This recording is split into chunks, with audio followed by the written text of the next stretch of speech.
This happened many years ago. I've never liked camping. I'm just not built for it.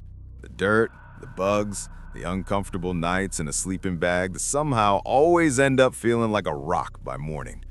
Unfortunately, I've been camping more times than I can count, though never by choice. My dad is one of those rugged, wilderness-loving types, and every summer when I was a kid, he'd drag me out into the woods with his equally rugged friends to disconnect from technology and reconnect with nature. By the time I hit sophomore year of high school, I'd had enough of suffering in silence. I finally convinced him to let me bring a friend along to make the whole thing a little more bearable. To my surprise, he agreed without much fuss. So I brought my friend Charles from school. Now, you'd think bringing Charles would have made it worse, considering he was a hardcore Boy Scout back in the day and actually loves camping. But Charles was cool about it. He teased me for hating it, but he wasn't one of those "you're not a real man if you don't love the outdoors" types. Plus, I figure if I had to suffer, at least I'd be suffering with someone who knew how to make a fire and pitch a tent without turning it into a full-blown disaster. He was stoked to come, partly because he loves camping, but also because back then, he looked for any excuse to get away from his parents. Unfortunately, the trip didn't go as planned from the start. It turned out that one of my dad's friends had messed up the campsite booking. Instead of some remote, peaceful spot deep in the woods, we ended up at this crappy, overdeveloped campsite. I'm talking indoor bathrooms, paved walkways, and even a playground for little kids. It wasn't camping. It was basically glorified backyard living, or glamping, I guess. To say my dad was upset would be an understatement. We didn't even discover the worst part until a few hours later. Right next to the campsite was a mini amusement park. I'm not joking, an actual amusement park with carnival games, a Ferris wheel, and a handful of roller coasters. It's surreal. Those two settings were never supposed to collide. An amusement park and a campsite? Everyone was pissed. My dad and his friend grumbled about how this wasn't real camping, and Charles wouldn't shut up about it either. "This isn't real camping," he kept saying, as if I didn't need the reminder. It started getting annoying because Charles kept making jokes about my family as if we didn't know what real camping was. Now, as much as I hate camping, I know what it's supposed to look like, so I was getting annoyed that Charles was suggesting otherwise. I told him to knock it off, and he did. The whole situation sucked. We had driven hours out to the site. It wasn't like we could just turn around and leave. So, with no better option, we made the best of it. The grown-ups sucked for a bit, but eventually got to work setting up the camp. And Charles, of course, stepped up like it was time to shine. Within minutes, we had our tent up, all the knots tied perfectly, the rain flies secure, the whole thing staked and touted like it came out of a manual. Even my dad, who never really gave compliments unless someone was bleeding or unconscious, nodded in approval, which got under my skin a bit. Charles and I were sharing a tent, and once everything was set up and dinner was done, we slipped away for a bit under the excuse of organizing our stuff.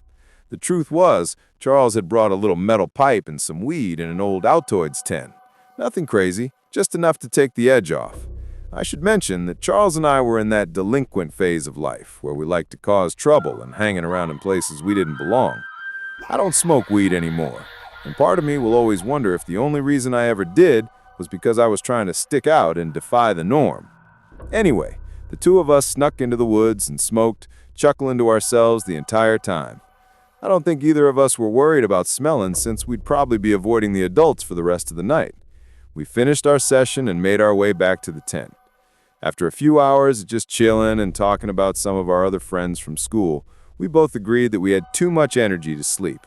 Charles had a very mischievous grin on his face, and I could only imagine what he was thinking. He suggested we go explore the campsite, and I was skeptical. That is, until I realized he meant explore the amusement park, which instantly piqued my interest. He said it would be probably a piece of cake to get to the top of one of those roller coasters. Climbing stuff was something we loved doing back then, and the thought of climbing a roller coaster was exhilarating. So after we were sure everyone was asleep, we made our move. It was really late by then, well after midnight. We grabbed our flashlights and headed to the fence surrounding the park. It wasn't even that hard to climb, just a little boost from Charles and we were in. The place was dark, but there were security guards patrolling, and every so often, we'd hear the hum of a golf cart making its rounds. It felt like we were in some kind of stealth video game. Sneaking around and trying not to get caught. We progressed through the park slowly, ducking behind buildings and keeping an eye on the patrol. At one point, we had to sprint across an open stretch of road to avoid a guard. It was actually really thrilling, but also scary as hell. It's a hard feeling to describe. Everything seemed like a game, but both of us knew the consequences would be harsh if we were caught. We finally made it to the base of the roller coaster, and from up close, it looked way bigger than it had from the campsite. We spotted the maintenance stairs running up alongside the main ascent and didn't hesitate. The metal rungs clanged softly under our feet as we climbed one step at a time, trying not to make too much noise. There were no railings for part of the stretch, which was actually kind of terrifying. We finally reached the top, and the view was unreal. We could see the entire park below us. We took a single photo up there, as you can see here. I wish we had taken more pictures, but we were being extremely cautious as to not draw attention to ourselves, as we wouldn't be able to get away in time if someone spotted us from below. Eventually, we figured we'd pushed our luck long enough and decided to head back. After making it to the bottom, we started creeping through the park back the way we had come. For whatever reason, the return route was much quicker than the initial one. Maybe the patrol wasn't as intense or something at that hour. I really couldn't tell you. We were maybe 5 minutes from the spot we'd hopped the fence when we had to stop. One of the guards was making a round in a golf cart, so we had to quickly duck behind the snack shack and wait for them to pass. That's when I've noticed something move in the dark. At first I thought maybe I imagined it, or maybe it was a shadow from the golf cart's headlights bouncing off something weird. But then Charles tapped my arm and pointed in the same direction. I focused my gaze a bit more and confirmed it. About 30 feet away, just barely visible in the darkness between two buildings, was another person. They were crouching down just like us, like they were also sneaking around and trying to avoid the guards. It didn't look like a kid though. The worst part about it was that I was fairly confident they were looking directly at us. At this point, we were actually kind of scared. Between the patrolling guards and now this, the situation was getting a little overwhelming. As much as we wanted to, we still couldn't move. The guards still hadn't passed yet. I kept my eyes glued to the figure, and they actually started moving. They darted across a patch of open ground and right through the little spill of light coming from a nearby street lamp. For a split second, I saw him clearly. It was a man, like I suspected. He was wearing tattered clothing and had this really awkward stride like he was injured or disfigured. But none of that was as unsettling, as the dark liquid smeared across his face. It looked like blood. Charles saw it too, and the two of us exchanged a really terrified look. Eventually, the man ducked out of sight. The guard finally passed us, and we kept moving. We didn't say a word as we made our way back to the fence. I kept checking over my shoulder every few seconds, convinced we were being followed, but no one was there. We made it back to the fence, scaled it the same way we came in, and dropped down on the other side. The difference was, this time we didn't laugh about it. All I wanted was to be back in the safe confines of our tent. I could tell Charles was thinking the same thing. By the time we made it back to our tent, neither of us brought up sleeping. We just lay there in our sleeping bags, trying to make sense of what we'd seen. The best we could come up with was that it was some homeless guy doing God knows what. A stupid explanation, I know, but we couldn't think of anything else. The next morning started off normally. We got up, had a bite to eat, and started packing our gear to go fishing. But around 10 a.m., one of the camp staffers came around to our tent site and gave us an announcement that the whole campsite was supposed to hear. Apparently, a man had been stabbed and killed the night before at a lake about 4 miles away from the campground. They weren't giving many details, but the guy who did it was still on the loose, and the local sheriff's office had asked all park rangers and campsite staff within a certain mile radius to be on high alert. They described him as a disheveled white male in his late 30s, shirtless, possibly bleeding, or with blood on his clothes. Then they instructed us to pack our things and leave for our own safety. Charles and I instantly connected the dots. It must have been that guy we had seen the night before. We kept our mouths shut. We didn't tell my dad, we didn't tell the Rangers, and I still don't really know why. I know I'm going to get a bunch of hate for this, and I get it. But at that age, I was more convinced with staying out of trouble than anything else. I still kick myself for not speaking up. My statement could have led to the capture of a dangerous person who may have gone on to commit more crime. I'm still close with Charles, We went to the same college, graduated together, and work in similar fields. This experience is something we don't often talk about, though. If I'm being honest, I think Charles feels much more guilty about not speaking up than I do. Mistakes and regret aside, though, I think it's crazy that my friend and I were mere feet away from a murderer on the run. I don't like thinking about what could have happened had we crossed paths that night. I could tell right away that I was being profiled, and I started wondering whether having the first person to greet me behave so unimposingly was a ploy to get me to lower my guard. The second guy walked right up to me and started communicating with me in Spanish. He didn't smile, didn't say hello, shake my hand, nothing. I instantly knew what he was doing. He was trying to gauge whether or not I knew Spanish, so the listing hadn't been BS. I gave him a blank stare, even though I understood every word. He wasn't saying anything crazy, by the way. He was just rambling about the weather or something. It wasn't important enough to remember. After a few seconds, I turned to the first guy, who turned to the taller guy, and then the two of them burst out laughing like they had both been in on some practical joke. The taller guy flashed a smile, outstretched his hand, and said he was just messing with me. I went along with it, but I was a little weirded out. He introduced himself as Jefe, and the bigger guy as Esteban. The three of us walked through the complex to get to the pool, and the taller guy, who I assumed was the one in charge, started talking me through the job. According to him, they needed someone to work later hours because they wanted to increase revenue and they were going to start charging non-guests just to use the pool. I didn't even know if that was legal, but I wasn't about to start complaining. I was told they wanted someone who didn't speak Spanish because it would prevent rowdy outsiders from trying to harass me, which I didn't fully understand but went along with anyway. My responsibilities were as follows: lifeguard, obviously, collect money from non-guests trying to enter the pool, and call Jefe if there was any sort of problem. And there was one more thing. Jefe told me that if anyone showed me a blue wristband, I was to let them into what he called the pool house, which was a huge building behind the lifeguard stand. I didn't ask questions. The first week was really chill. The first few weeks, actually. A lot more people used the pool than I was expecting, so I had my work cut out for me. I collected money from outsiders and kept an eye out. No one showed me a wristband. The first time someone did show me a wristband was about a month in. On some random day, this buff Hispanic guy in shades and a white button-down shirt walked up to me, clearly not knowing a lick of English. He showed me his wristband, and I unlocked the pool house. About an hour later, he emerged and began walking towards the exit gate. The pool house door locked automatically, so I didn't have to interact with him or get down again, but I watched him leave. His backpack looked significantly more full than it had when he arrived, but other than that, everything was normal. Over the next few weeks, more and more people started showing me wristbands, and a lot of them started showing up together. More and more non-guests started using the pool too, because I began collecting a lot more money than I ever had. At one point, I realized I was actually collecting too much money.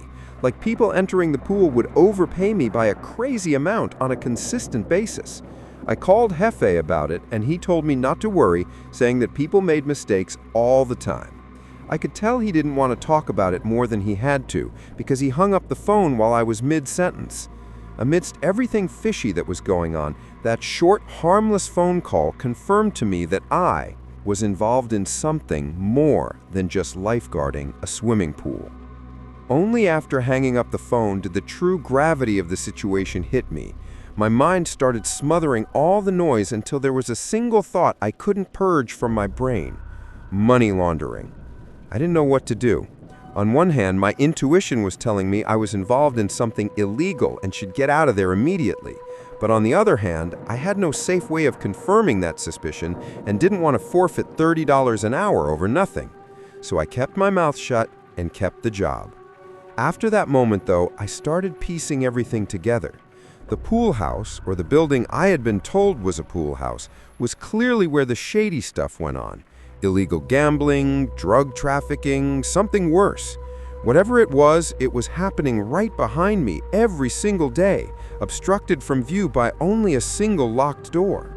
patrons of the pool started getting more friendly with me, especially the wristband wearers. Strangers began learning my name, and I went from solely collecting money to collecting tips, high fives, and greetings too. As people got more comfortable with me, they started talking in front of me. I'd catch pieces of their conversation in Spanish, and let's just say all my suspicions were confirmed. Admittedly, the added benefits made overlooking everything else much easier. Plus, my hands were clean. I was being employed to perform a job, which is exactly what I was doing.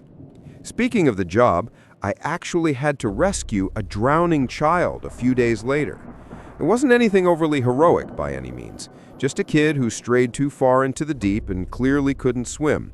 But when I returned to the surface of the pool, everyone gave me a standing ovation. It was a really, really unique feeling. After that, he actually came down from wherever in the hotel he had been and thanked me personally for doing such a good job lifeguarding. He said he owed me his life, which I didn't understand until I realized the kid I saved was actually his son. The next day, Jefe, Esteban, and a bunch of other dudes, some of whom I recognized as wristband wearers, were all waiting at the gate to greet me with a glass of wine. That obviously felt great, but the good feeling didn't last long. After everyone toasted me, one of the men made a toast in Spanish. I don't remember what was said verbatim, but it was not a pleasant speech. He was basically toasting all the money they were making and all the, quote, lives they were destroying, whatever that meant. Everyone laughed and drank, but that was the moment that made me realize that I had gotten addicted to something seriously insidious. No amount of money and tips should have justified me staying at that hotel that long. The next day, my mom called me while I was at the pool. I'm not going to get into it, but my mom, rest her soul, never called me unless it was something really important, so I had to answer.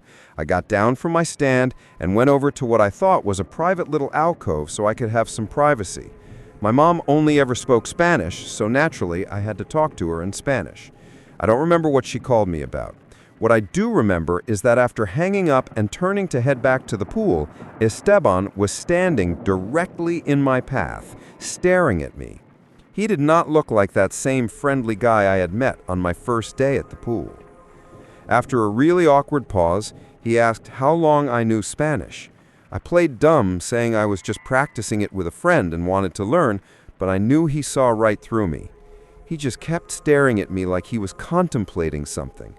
My heart started racing, and I felt like he was debating whether or not to harm me.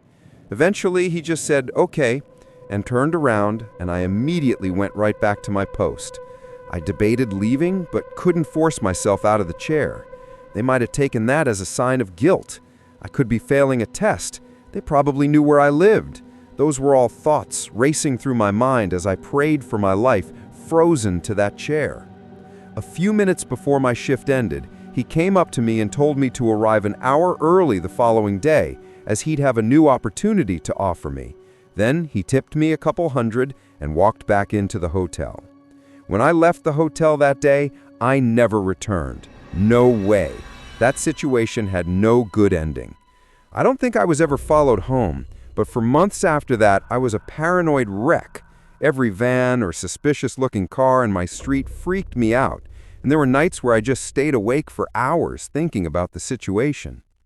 Even after all these years, there are things about it I don't understand. They were obviously moving drugs, I get that, but why they'd even need me at all was something I never understood. My best guess was that they just needed someone on payroll who could act like a clueless employee if the cops ever stopped by. Who knows? I still think I was really close to losing my life that day, as unlikely as that may seem to anyone hearing this, but I'm telling you, the way Esteban was glaring at me, there was one thing on his mind and one thing only: